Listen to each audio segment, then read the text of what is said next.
Kuna mafanikio ambayo utayaonea tu kwa TV, hautayajua. Mungu ameweka vitu vingi sana kanisani.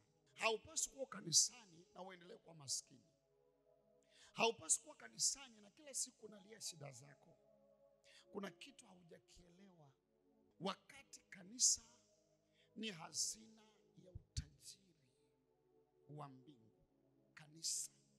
Waefeso 4:16 anasema katika yeye mwili wote, sikia, mwili wote umeunganishwa kwa kushikamanishwa kwa msaada wa kila kiungo.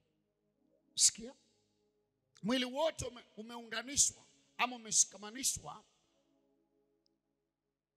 ukaungamanishwa na kushikamanishwa kwa msaada wa kila kiungo.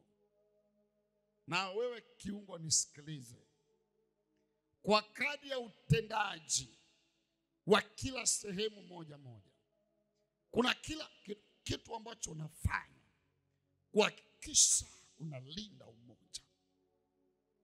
Kuna neema umepewa ambayo mimi sina. Bila mchango wa neema yako mimi sina nguvu, mimi ni dhaifu, kwa sababu nguvu zangu ni nguvu zako. Kila kiungo kwa kadri ya utendaji. Now, the more unaongeza utendaji wako, the more tunaimarisha nguvu na uwezo